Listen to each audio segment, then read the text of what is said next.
Welcome. Happy Mother's Day. Happy Mother's Day. We made it, even though we decided last minute to go to Pilates before this and didn't actually have the time to go to Pilates, But like you said, we deserve it. we deserved it. And we got a coffee.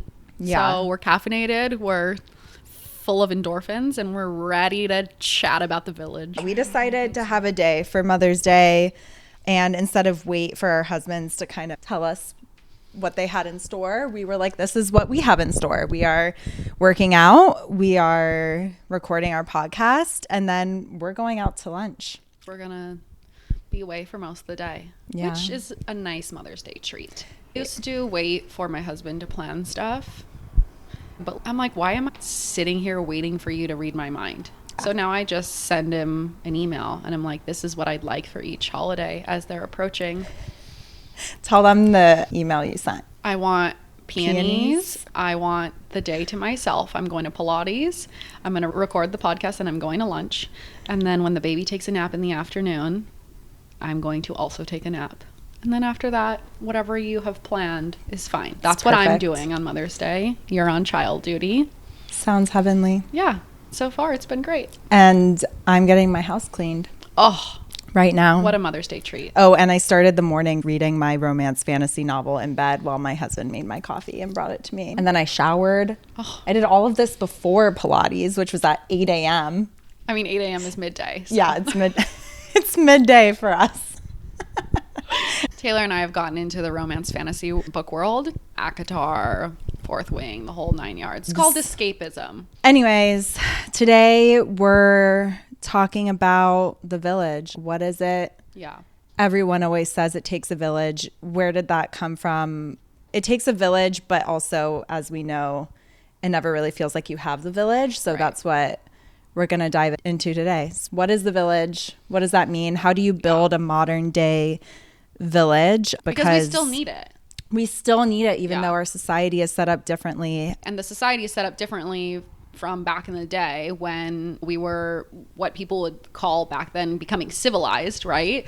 And people started moving away from the village and moving towards having these nuclear families where it's just you, the mom and the dad and the kids separated from the rest of the village, the grandparents and the aunties and uncles and all the other kids. And we just made it a lot harder on ourselves that way.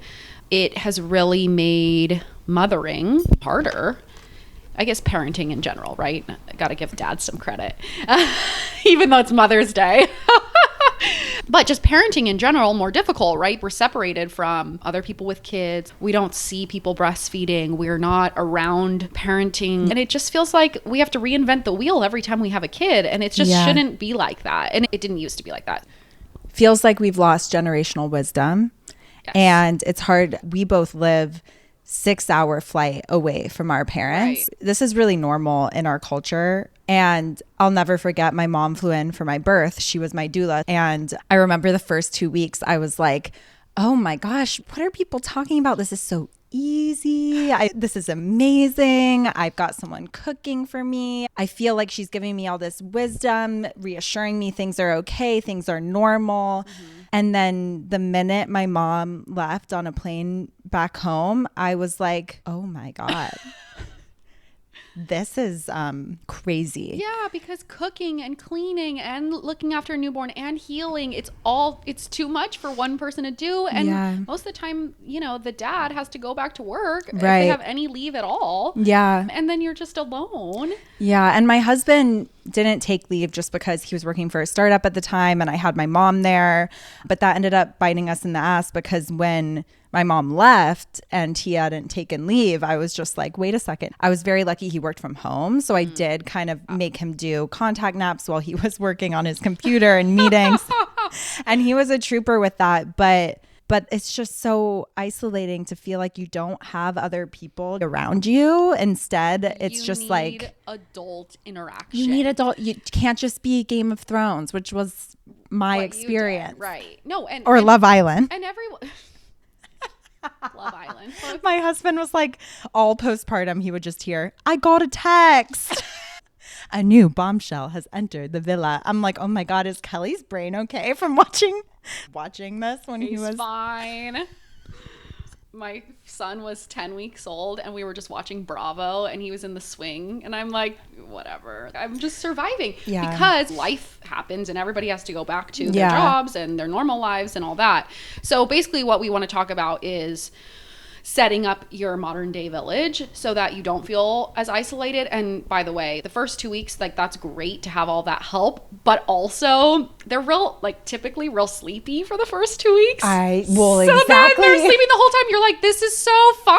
And then they wake up right when all of your help and your adrenaline. People have forgotten about you. Like people drop off food and coffee and wait. This is just now getting hard because they're waking up. I feel like that happens 2 weeks and 4 or 6 weeks. Yeah.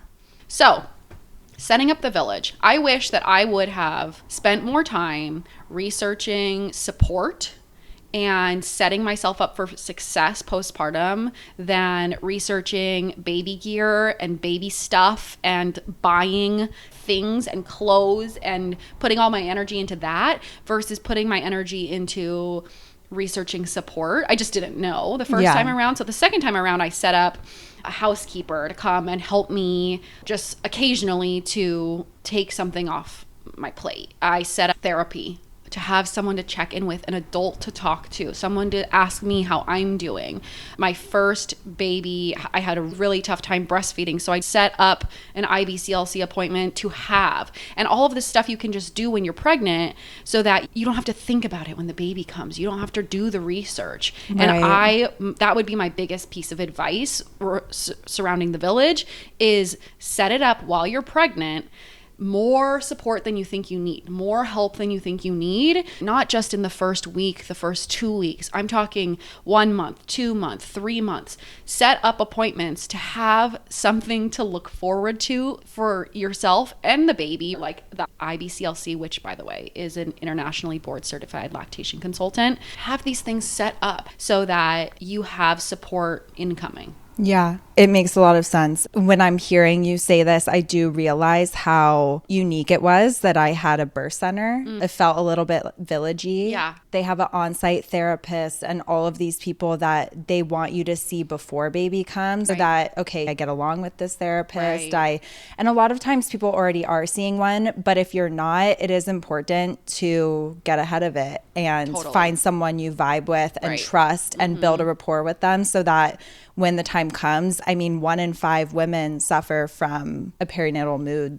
And that's the stat, right? So there's I'm sure there's plenty more than that, but those are the people who admit it or even realize that they are going through it. I feel like a lot of people don't even realize maybe until after or maybe never. Right. It is just, even if you don't have a mood disorder, even if you don't have the baby blues, apart from menopause, the hormone crash that you experience postpartum is the biggest hormone shift in your entire life. Yeah. And it all comes crashing down after a few months. So just having someone to check on you is huge. And like I said, whether you're feeling any type of way or not, it just is nice to have someone set up to check in. I also do think a lot of people think that you shouldn't seek out breastfeeding support or education until you're breastfeeding. Yeah. And I actually think it is beyond valuable to go to a free support group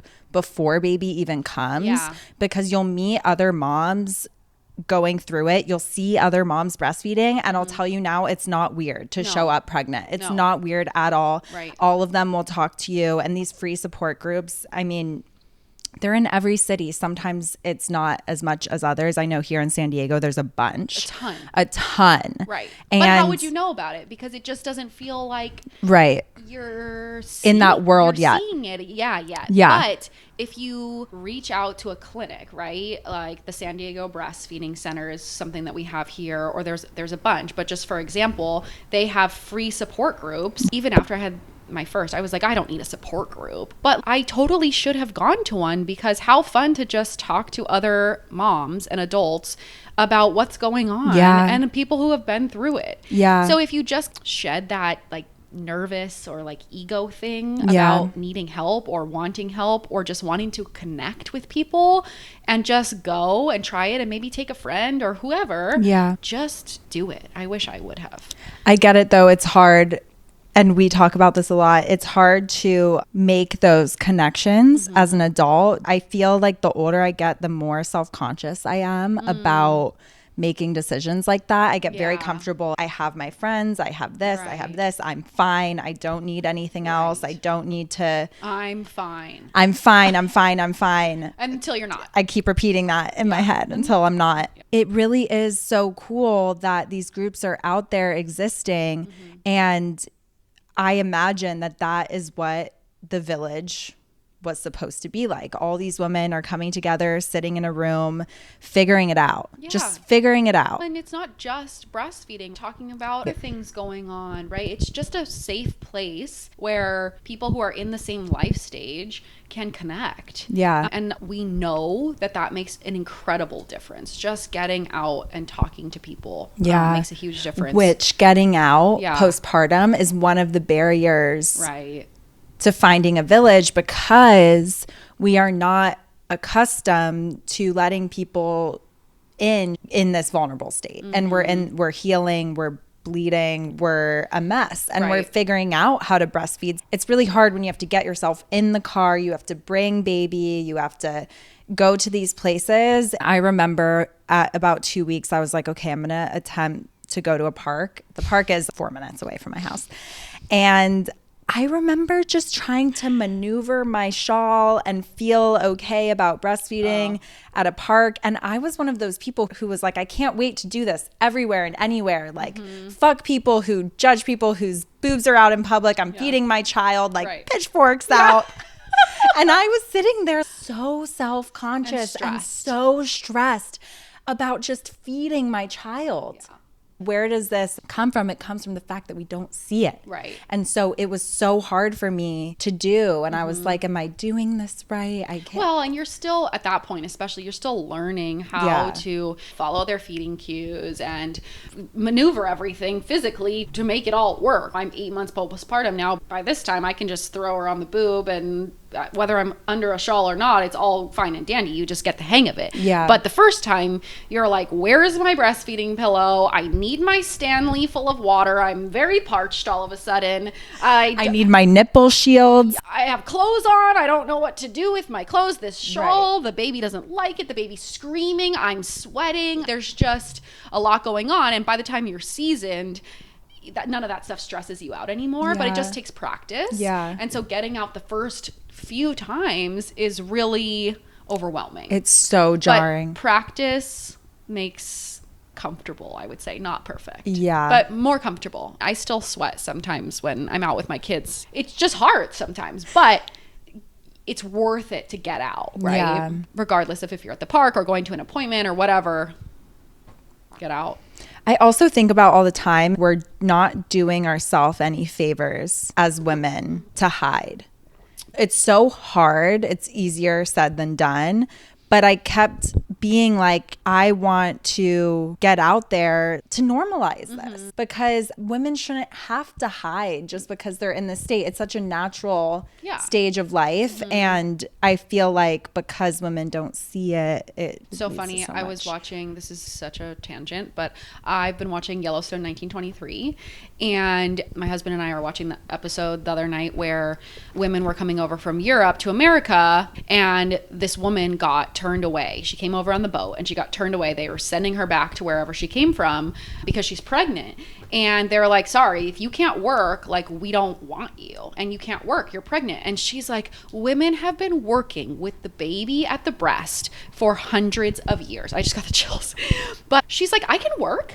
She was not worried about it. She was like, I will work. I will put my baby in my wrap, and life continues on. Women have been doing this for hundreds of years, and we've lost that. And you always talk about the intuition, which we've just completely departed from intuition, which is such a sad loss. But it's so true. Now I'm getting crunchy, but if you sort of just check back in with yourself and this intuition, we have it in us. And if you just tap into it, you can figure it out with support, but we have it in us and we're stronger than we think we are. And we can do it. It really makes me think of your point about the baby gear, because I feel like we're getting sidetracked and we are preparing for the wrong things when we are pregnant. 120 million%. And so many things that we buy hinder the intuition. And you just don't need them. You don't need them. I could have survived with just, first of all, I didn't even need a diaper trash can. You can just use the trash can. Not. A trash can. I could have, a trash can. You just need a trash can. Wipes, diapers, a crib of any kind. Right. Bassinet, crib, whatever, who cares? Side sleeper. Montessori floor bed, who cares? Anything. Whatever you choose. And a car seat. Yep. A wrap. And a wrap. You don't even really need a stroller for a while. No. In my opinion. That baby does not want to be in a stroller.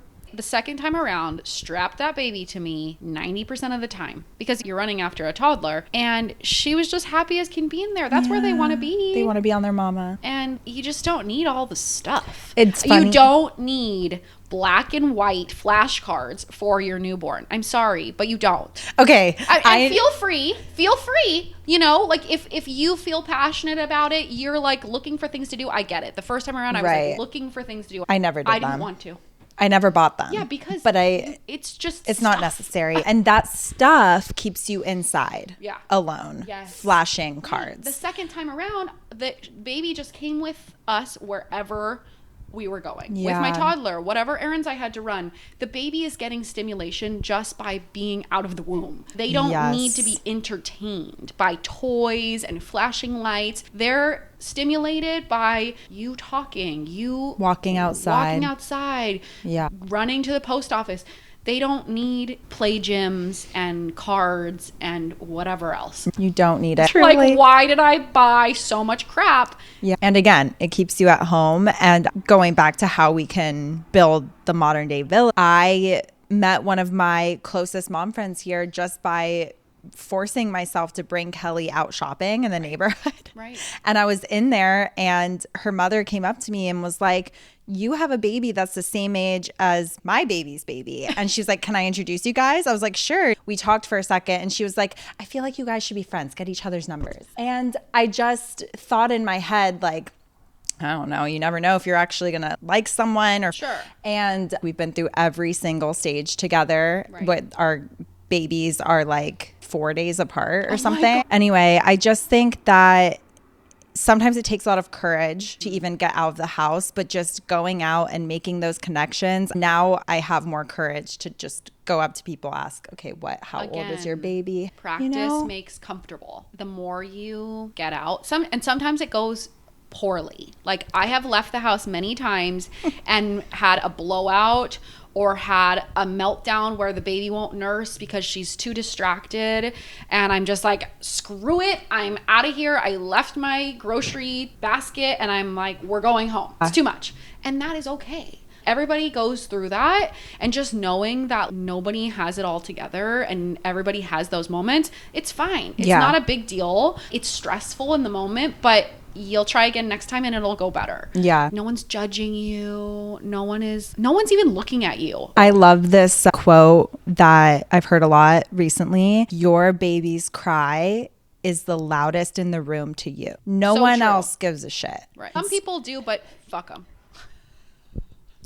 But usually a cry, and all mothers know this, to the mom is like bone shattering. Right. But when I hear, for example, Natasha's baby cry, I'm just like, right. You can just tune it out. When babies cry on airplanes, I'm like, sucks for those people. And then moving on. I don't even hear it. Moving on. Yeah. I had this one interaction when I had Kane, and he was like 6 months old. Maybe I went to the fish market to pick up some fish, and there was this mom out with her daughter who looked the same age. We ended up becoming friends at a different time, but I saw her at the fish market and I wanted to make friends with her, but I was like, that's weird. I don't want to go up to her. And she was looking at me and I was looking at her and we didn't say anything. And I think back to that moment all the time. I'm like, God, why didn't I just say like, hey, do you want to get together sometimes? You feel like they probably already have friends. No, everyone wants to be friends. Everyone wants mom friends. Everyone wants more kids and people and community to hang out with and just to text and be like, hey, have you been through this before? If a mom came up to me, I have 2 kids, even at this point, and was like, hey, you want to hang out sometime or want to walk? I'd be like, hell yeah, let's do it. Yeah. Because it's just nice to have more community. Yeah. And if they're not welcoming, that's just not your village. There's too many amazing people in the world to make connections with. And you're right. Moving on. Moving on. Like, okay, we are not a match, but you don't know unless you get out and you meet people and you try, and it feels uncomfortable because when was the last time you made friends as an adult? But you just go out there and try. I will say, in terms of building a village, another way I feel like we've all built ours is through reconnecting with moms that you knew before, not as moms. Yes. And a big part of it is I feel like when I became a mom, I totally changed as a person. And yeah, I'm still here and I still have so many of the same values and passions. But I feel like the saying that if your best friend doesn't have kids and you do, you're no longer friends, it's just not true. It's complete bullshit. And when you become a mom, you grow. Some of your values change, some of your passions change. But if your friends can't support you in that, then they're just not a good friend. And we talk about this all the time, but it's okay for friendships to fizzle out. Yeah.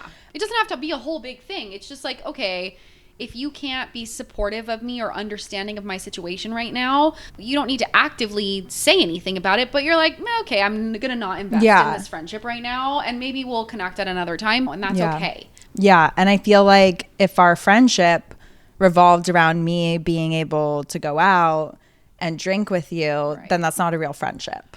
And I need someone to be able to, and hey, I will make the effort. I will go to you. I will come for the walk. I will bring my stroller and my baby. But the things I am able to do, and when I'm able to do them, has shifted. Right. It's changed. And it's temporary. Yes. So the friends who understand that it's temporary, and maybe you have to remind them, be like, hey, sorry, I can't do dinner right now because it's bedtime and for whatever reason it doesn't work for me, or hey, I don't want to leave my baby yet. I could go on a walk and bring the baby, or you can come over during nap time and we can catch up, or go to lunch and we can bring the baby, whatever. But the friends who stick with you through all of those changes, those are the good ones. Those are the real ones. And that's your community, right? There are too many amazing women out there to waste your time fighting for a friendship that is not working for you right now. I made one of my best friends to this day. I feel like around 6 months with both kids, I was like, okay, I got to get out of the house. I got to see people. Like, I'm done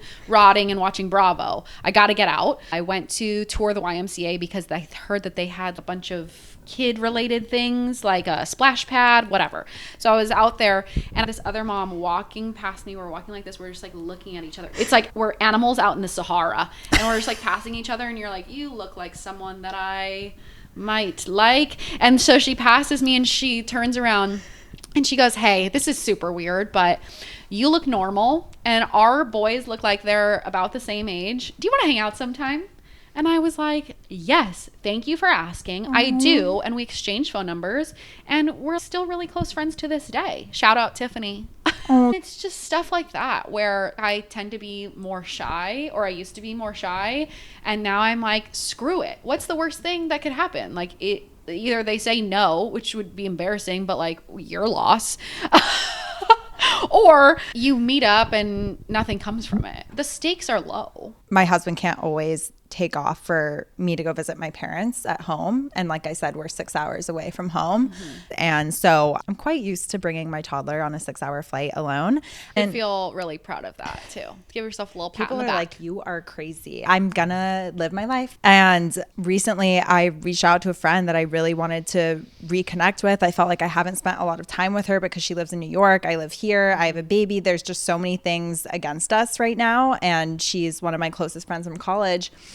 And I was like, I don't know if you're going to want to do this, but do you want to come home with me and Kelly and spend a week with us? And she was like, yep, I'm getting tickets right now. And the whole time I reminded her, we're not going to be going out. We're going to be on the kid program. We're going to be on the kid program. Yeah. I've got to be home for some naps. And she has a very high stress job in events and took her one PTO time that she's taken in the last few years to come and help me with my baby. And like, we had the time of our lives, and he got really connected with her. And I feel like I feel emotional even talking about it, because I feel like this wouldn't have happened if I hadn't reached out and just asked and been like, you know what, I miss you. Yeah. And in my head, I was like, she's not going to want to do this. She's going to want to go out and like go to Cabo. She doesn't want to come with me and stay with the grandparents. With her limited PTO. I was thinking I'd never really travel again with my friends, and you will if they're real ones. And we just have to stop getting in our own ways. Today, I asked one of our good friends, can you watch the baby for an hour or two? She's like, yeah, no problem. If you asked me, I would be like, hell yeah, drop Kelly off. For sure. If you just stop getting in your own way and ask for support, ask people to hang out. But ask people to come over and just sit with you. Yeah. But also ask people if they need support. 100%. So the other day, I had like 5 martinis, and I don't drink. I went to go see a friend. I drove back from Los Angeles home to a toddler when I was severely hungover, barely operating. And Natasha was texting me every 10 minutes, like, are you okay? Or hello, are you alive? Do you need backup? I never would have said yes, because she has 2 kids and has so much going on. But the fact you even asked, I'm like, you can't expect things from people if you don't reciprocate. 100%. Do it first. And I wish you would have said yes, because I would have come over. I was doing just fine. And I would have come over and been like, hey, Kelly. But you're so good at that. Something I heard recently is you can't expect to have a village if you aren't participating as a villager. And story reminds me of that, because I just feel like the more you reach out and the more you connect with people and the more it's like a pay it forward mentality, the more you will receive it back. Oftentimes people will show up for you if you show up for them. I was postpartum and people are coming through. They're seeing the baby. They're dropping off gifts. Natasha came over. She was asking how things were going, but she had already automatically started doing dishes. And I was like, wow, I need to remember to do this for someone. Just go over and do things. Like you were cleaning up things. You were doing stuff that actually took care of me instead of the baby. And you were like, do you need to shower? Do you need to do this? And it stuck with me, because I was like, I need to remember to think to do that, to be a villager, to not only expect to receive, you know? I love that quote about being a villager. I think that's super important.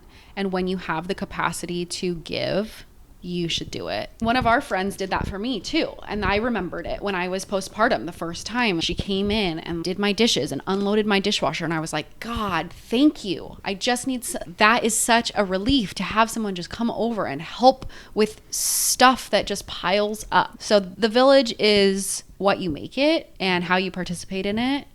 It looks different, but it's there. Definitely. You have to participate in it. It takes work to set up. It takes work. I went to music classes with the baby, and that's how I met a lot of my mom friends. I went to Gymboree. I went to the zoo and was like out there hitting on moms, seeing who wanted to hang out. But it just takes effort. And that's why my biggest piece of advice is to set things up for yourself. Look into these things. It's really hard when you're pregnant and it's your first, because you don't know even where to look or what you're going to need. But I'm telling you, set these things up for yourself while you're pregnant, not just in the first couple weeks, in the first 6 months.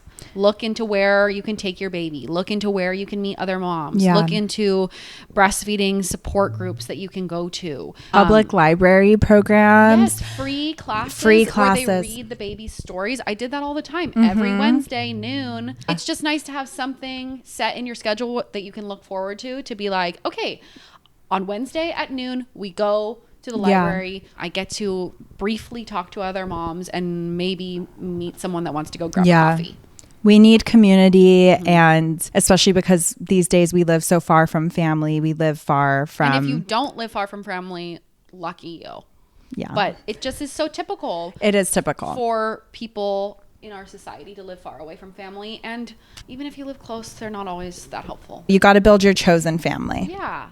And I think just being proactive and thoughtful about it makes a huge difference. It does. So just some food for thought for our pregnant mamas out there and people who aren't pregnant, but maybe who have pregnant friends. And reach out to us. Yeah. We want you to be a part of our village, and we want to hear about where you maybe have found resources that were helpful. Send them our way. We're working on building out resources for moms. Lots of fun stuff coming. Yeah, we'd love to put together like a cheat sheet for you guys of the village, what it looks like, and where to go. Because the modern day village is so many different people. Like we said, it's your therapist, it's your OB or midwife, it's your family, it's your friends, it's people you haven't met yet and might need to reach out your arm and have a little courage. Trust me, we get it. It can be hard sometimes, but it's worth it. Moms need community. We need to stop being alone. Anyway, if you feel alone, reach out to us, because that's the whole point of this podcast, is to build this village, build these resources. We're really passionate about it, and we want you to feel less alone. Absolutely. And cheers to that. Thanks for tuning in, you guys. See you next time. See you next time.